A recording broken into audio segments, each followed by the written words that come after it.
MGR Chennai സെൻട്രലിൽ നിന്ന് നമ്മുടെ ട്രിവാൻഡ്രം സെൻട്രലിലേക്കുള്ള നമ്മുടെ ചെന്നൈ മെയിൽ എന്ന വണ്ടിയാണ് ഗൈസ് ഇത്. നമ്മളിപ്പോൾ കൊല്ലം ജംഗ്ഷൻ റെയിൽവേ സ്റ്റേഷനിലാണ് ഉള്ളത്. ഹലോ ഗൈസ്, എല്ലാവർക്കും ARJ വേൾഡിൻ്റെ പുതിയൊരു വീഡിയോയിലേക്ക് സ്വാഗതം. പുഷ്പ ടു ദ റൂൾ എന്ന സിനിമ കാണാനായിട്ട് നമ്മൾ ട്രിവാൻഡ്രം ഏരീസ് പ്ലക്സിലേക്ക് പോകുന്ന ഒരു ചെറിയൊരു വ്ളോഗാണ്. സംഭവം പുഷ്പ ടു കേരളത്തിലെ ഫസ്റ്റ് ഷോ നമ്മുടെ രാവിലെ 4 മണിക്കായിരുന്നു. ഇവിടെ കൊല്ലത്ത് ഒരുപാട് തിയേറ്ററുകളിൽ റിലീസുണ്ട്.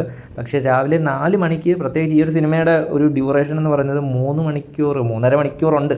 മൊത്തത്തിൽ തിയേറ്ററിനകത്ത് ഇരിക്കേണ്ട ഒരു അവസ്ഥ വരും. തീർച്ചയായിട്ടും ഉറക്കം ശരിയാവാതെ ഇത്രയും ഡ്യൂറേഷനുള്ള ഒരു പടം പോയി കാണാനായിട്ട് രാവിലെ എണീച്ച് പോയി കഴിഞ്ഞാൽ അത് ശരിയാവത്തില്ല എന്നുള്ളത് കൊണ്ട് തന്നെ ഒരു ഉച്ച ടൈമിലൊക്കെ ഏതെങ്കിലും നല്ലൊരു തിയേറ്ററിൽ പോയി കാണാം എന്ന് വിചാരിക്കുകയായിരുന്നു. അപ്പം അതിന് ഏറ്റവും ബെസ്റ്റ് ഓപ്ഷൻ ട്രിവാൻഡ്രം ഏരീസ് പ്ലക്സ് ആണെന്ന് തോന്നി. അപ്പോൾ നമ്മൾ അങ്ങോട്ടാണ് പോകുന്നത്. അങ്ങനെ നമ്മൾ ട്രിവാൻഡ്രം സെൻട്രലിലേക്ക് അടുത്തുകൊണ്ടിരിക്കുകയാണ് ഗൈസ്. ശരിക്കും പറഞ്ഞാൽ വണ്ടിയിൽ അത്യാവശ്യം നല്ല തിരക്കുണ്ടായിരുന്നു. ജനറൽ കമ്പാർട്ട്മെൻറ്റിലായിരുന്നു.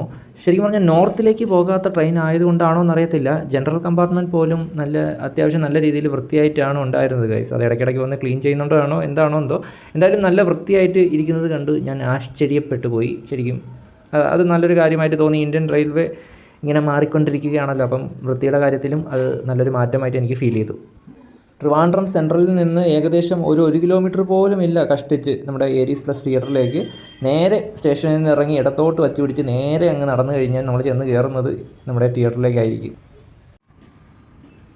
കണ്ടില്ലേ, നമ്മുടെ റെയിൽവേ ട്രാക്കിനോട് തൊട്ട് ചേർന്ന് തന്നെയാണ് നമ്മുടെ തിയേറ്റർ ഉള്ളത്. ഈ ഒരു തിയേറ്ററിൻ്റെ പ്രത്യേകത എന്താണെന്ന് വെച്ചാൽ ഇതിനകത്തെ OD1 നമ്മുടെ കേരളത്തിലെ തന്നെ ഏറ്റവും വലിയ സ്ക്രീനുകളിൽ ഒന്നാണ്. ഏറ്റവും വലിയ സ്ക്രീൻ എന്ന് തന്നെ പറയാം. മൊത്തം 6 സ്ക്രീനുകളാണ് ഈ ഒരു തിയേറ്ററിലുള്ളത്. ഇതിനു മുമ്പ് നമ്മുടെ ലിയോയും അതേപോലെ തന്നെ നമ്മുടെ വിജയ് സേതുപതിയുടെ മഹാരാജയും ഈ ഒരു തിയേറ്ററിൽ വന്നിട്ട് ഞാൻ കണ്ടിട്ടുണ്ട്. കിഡിലൻ തിയേറ്റർ എക്സ്പീരിയൻസ് ആയിരുന്നു. അതുകൊണ്ട് തന്നെയാണ് പുഷ്പ 2 കാണാനായിട്ട് തീരുമാനിച്ചപ്പോഴത്തേക്കും ഇവിടേക്ക് വരാം, കുറച്ചും കൂടി നല്ല ബെറ്റർ തിയേറ്റർ എക്സ്പീരിയൻസ് ആയിരിക്കും എന്ന് കരുതി ഇവിടേക്ക് വരാമെന്ന് ഞാൻ തീരുമാനിച്ചത്. ഇതാണ് ഗൈസ് നമ്മുടെ ഏരീസ് പ്ലക്സ് SL സിനിമാസ് എന്ന കേരളത്തിലെ ഏറ്റവും വലിയ സ്ക്രീനുള്ള ആ ഒരു തിയേറ്റർ. വരുമ്പോഴേ കാണുന്നത് നമ്മുടെ വല്യേട്ടൻ്റെ ഒരു ഫ്ലെക്സ് ആണ്. ഇവിടെ വല്യേട്ടൻ നല്ല രീതിയിൽ സെലിബ്രേറ്റ് ചെയ്തിട്ടുണ്ടെന്ന് തോന്നുന്നു. ഈ ഒരു തിയേറ്ററിൻ്റെ അകത്തേക്ക് കയറുമ്പോഴാണ് ഈ ഒരു ബിൽഡിങ്ങിൻ്റെ ഒരു വലിപ്പം നമുക്ക് മനസ്സിലാവുന്നത്. അതായത് മൊത്തം 6 സ്ക്രീനുകളാണ് ഈ ഒരു തിയേറ്ററിലുള്ളത്. അതിനകത്ത് ഏറ്റവും വലിയ സ്ക്രീനായിട്ടുള്ള OD1 ഏറ്റവും മുകളിലത്തെ നിലയിലാണ്. നമുക്ക് എന്തായാലും അങ്ങോട്ടത്തേക്ക് പോകാം. ഇതാണ് നമ്മുടെ OD1 ആ ഒരു വലിയ സ്ക്രീനിലേക്കുള്ള എൻട്രൻസ്. നല്ല രീതിയിലുള്ള തിരക്കുണ്ട്. ടിക്കറ്റ് നോക്കിയിട്ട് അകത്തേക്ക് ആളെ കയറ്റി തുടങ്ങിയിട്ടുണ്ട്. ഇവിടെ നമ്മുടെ അമിതാഭ് ബച്ചൻ്റെയും അതേപോലെ തന്നെ പല സിനിമയിലെ പല പ്രമുഖരുടെയൊക്കെ ഇതേ കണക്കത്തെ പെയിൻറ്റിങ്സ് നമുക്ക് ഈ ഒരു തിയേറ്ററിൻ്റെ പല ഭാഗത്തായിട്ട് നമുക്ക് കാണാൻ സാധിക്കുന്നുണ്ട്. ഗോൾഡ്, പ്ലാറ്റിനം, അത് കണക്ക് എക്സിക്യൂട്ടീവ്, ഇങ്ങനെ 3 ഡിവിഷനായിട്ടാണ് ഈ ഒരു തിയേറ്ററിൻ്റെ സീറ്റിംഗ് അറേഞ്ച്മെൻറ്റ് ചെയ്തിരിക്കുന്നത്. ഞാനിപ്പോൾ ഗോൾഡിലാണ് ടിക്കറ്റ് ബുക്ക് ചെയ്തിട്ടുള്ളത്.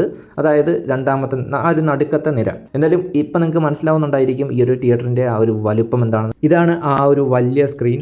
RGB 4K ലേസർ പ്രൊജക്ഷനാണ് ഇവിടെ ഉള്ളത്. അത് കണക്ക് ഡോൾബി അറ്റ്മോസിലാണ് നമ്മുടെ ഇവിടെ സൗണ്ട് സിസ്റ്റം വരുന്നത്. കിഡിലൻ തിയേറ്റർ എക്സ്പീരിയൻസ് ആണ്. ഇതിനു മുമ്പ് ഞാൻ വന്നിട്ടുള്ളതാണ്. ഇവിടുത്തെ സീറ്റിംഗ് ഞാനിപ്പോൾ കാണിക്കാം. എൻ്റെ സീറ്റ് ഇതാണ്. നല്ല രീതിയിൽ കംഫർട്ടബിളായിട്ട് നമുക്ക് റെസ്റ്റ് ചെയ്ത് ഇരുന്ന് കാണാൻ പറ്റുന്ന തരത്തിലുള്ള സീറ്റിംഗ് അറേഞ്ച്മെൻറ്റാണ് ഈ ഒരു തിയേറ്ററിലുള്ളത്. ശരിക്കും പറഞ്ഞാൽ ഈ ഒരു തിയേറ്റർ എന്ന് പറയുന്നത് ഒരു വലിയൊരു സ്റ്റേഡിയം പോലെയുള്ളൊരു ഹാളാണ്. നിങ്ങൾക്ക് ഈ ഒരു വീഡിയോയിലൂടെ എത്രത്തോളം മനസ്സിലാകുന്നുണ്ടെന്ന് മനസ്സിലാകുന്നില്ല. എന്തായാലും ഇത് ഹൗസ് ഫുള്ളായിട്ട് ഈ ഒരു തിയേറ്ററിലിരുന്ന് കാണുക എന്ന് പറയുന്നത് ഒരു കിടിലൻ ഗംഭീര എക്സ്പീരിയൻസ് ആണ്. അപ്പോഴതാ അങ്ങനെ നോക്കിയിരുന്നപ്പോഴാണ് നമ്മുടെ ബെറോസിൻ്റെ നമ്മുടെ ആ ഒരു വിർച്വൽ 3D ട്രെയിലറല്ലേ യൂട്യൂബിൽ ഇട്ടിട്ടുണ്ടായിരുന്ന ആ ഒരു ട്രെയിലർ, നമ്മുടെ സംഭവം പടം 3D ആണ്. ആ ഒരു വിർച്വൽ 3D ട്രെയിലർ തിയേറ്ററിൽ ഇട്ടു. അത് എനിക്ക് ആഗ്രഹമുണ്ടായിരുന്നു ആ ഒരു ട്രെയിലർ തിയേറ്റർ എക്സ്പീരിയൻസ് ചെയ്ത് എങ്ങനെയാണ് അതിൻ്റെ സൗണ്ട് ക്വാളിറ്റിയും ആ ഒരു ഫ്രെയിംസൊക്കെ തിയേറ്ററിൽ കാണുമ്പോഴത്തേക്ക് എങ്ങനെയാണെന്ന് അറിയാനായിട്ട് ഒരു ആകാംക്ഷ ഉണ്ടായിരുന്നു. അപ്പോൾ എന്തായാലും ഞാൻ ആഗ്രഹിച്ച പോലെ തന്നെ ആ ഒരു ട്രെയിലർ തിയേറ്ററിൽ കാണാനായിട്ട് സാധിച്ചു. ശരിക്കും പറഞ്ഞാൽ നല്ല രീതിയിലുള്ള ഫ്രെയിം റിച്ച്നെസ് നമുക്ക് ആ ഒരു തിയേറ്റർ എക്സ്പീരിയൻസിൽ നമുക്കത് മനസ്സിലാക്കാനായിട്ട് സാധിച്ചു.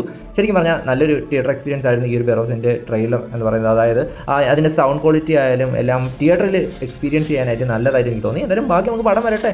നമ്മുടെ ലാലേട്ടൻ ഡയറക്റ്റ് ചെയ്യുന്ന പടമല്ലേ. അപ്പോൾ എന്തായാലും ബാക്കി നമുക്ക് പടം കണ്ടിട്ട് കാണാം ഗൈസ്. പുഷ്പ ദ റൂൾ എങ്ങനെ ഉണ്ടാകുമെന്ന് നോക്കാം. പടം ഫസ്റ്റ് ഹാഫ് കഴിഞ്ഞ് ഗൈസ്. ഇതുവരെ കുഴപ്പമില്ലായിരുന്നു എന്ന് പറയാം. ഒരു ആവറേജ് ഫസ്റ്റ് ഹാഫ്.